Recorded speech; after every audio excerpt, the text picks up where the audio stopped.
Dictation शुरू होता है अब।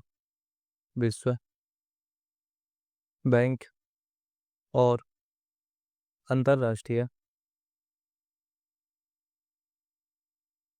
मुद्रा कोष की स्थापना 1944 में अमेरिका के ब्रेटन वुड शहर में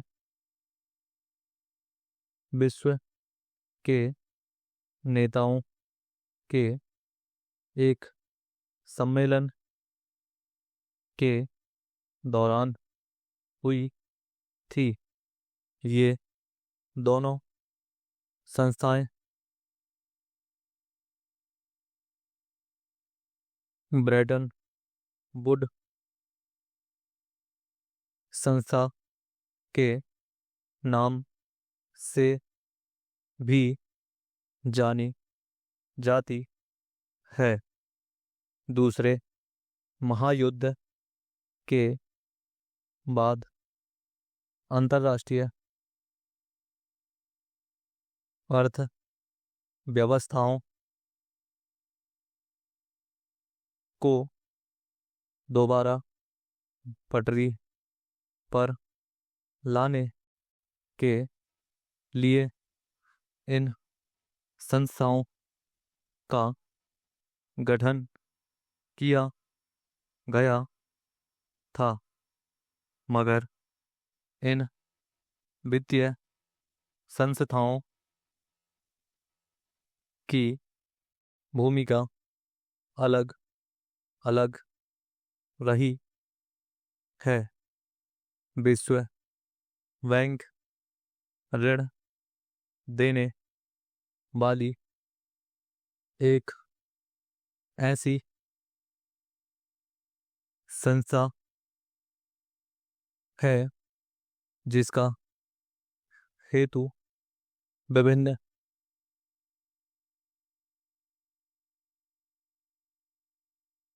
देशों की अर्थव्यवस्थाओं को एक व्यापक विश्व अर्थव्यवस्था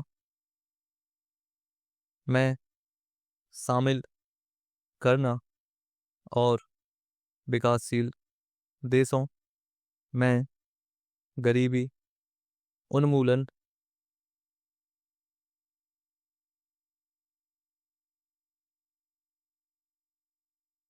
के प्रयास करना है।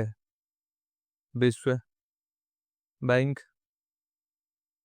नीति सुधार कार्यक्रमों और परियोजनाओं के लिए ऋण देता है, मगर अंतर्राष्ट्रीय मुद्रा कोष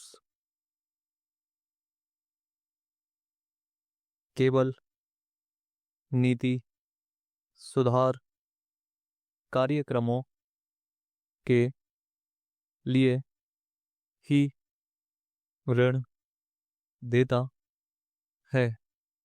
इन दोनों संस्थाओं में एक फर्क ये भी है कि विश्व बैंक केवल विकासशील देशों को ऋण देता है, जबकि अंतर्राष्ट्रीय मुद्रा कोष के संसाधनों का इस्तेमाल निर्धन राष्ट्रों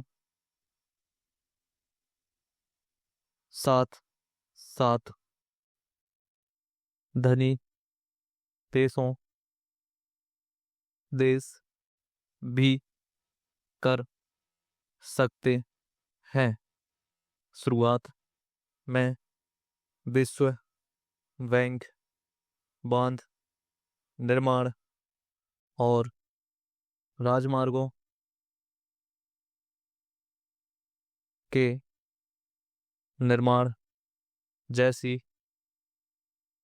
विशिष्ट परियोजनाओं के लिए ऋण देता था, लेकिन अब इसने नीतियों में आम सुधारों के लिए भी ऋण देना शुरू कर दिया है। विश्व बैंक का नियंत्रण इसके 180 से ज़्यादा सदस्य राष्ट्रों के हाथ में है। सदस्य राष्ट्र विश्व बैंक के शेयर धारक भी होते हैं और इसकी नीतियों संबंधी फैसले भी वही करते हैं। इन देशों का प्रतिनिधित्व करने वाले गवर्नरों के बोर्ड ये फैसले करते हैं। विश्व बैंक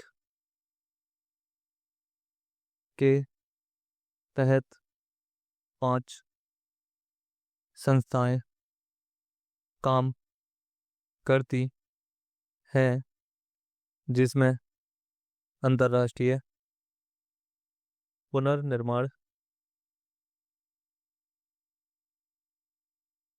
और विकास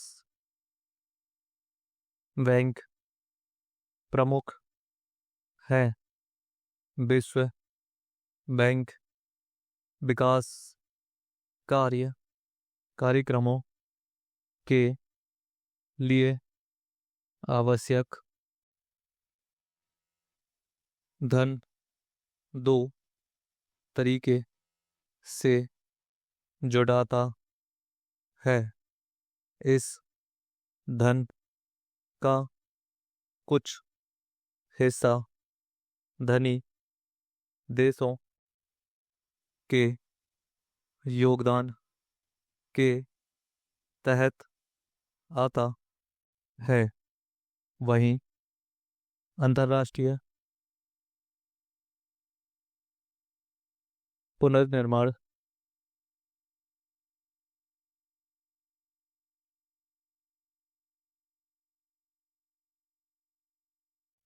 और विकास बैंक वित्तीय बाजारों में शेयरों के व्यापार और निवेश के जरिए भी धन जुटाता है। दरअसल विश्व बैंक से दिए जाने वाले ऋण का आधे से अधिक हिस्सा इसी तरीके से जुटाया जाता है। गरीबों की सहायता विश्व बैंक का मुख्य हेतु होता है। विश्व बैंक और अंतर्राष्ट्रीय मुद्रा कोष पर अक्सर ये आरोप भी लगते हैं कि इनके ऋण शर्त की जंजीर में बंधे होते हैं। वैश्वीकरण का विरोध करने वाले संगठनों का कहना है कि इन दोनों ही संस्थाओं ने धनी देशों के दबाव में आकर वैश्वीकरण को बढ़ावा दिया है। कई वैश्वीकरण विरोधी कार्यकर्ता इन वित्तीय संस्थाओं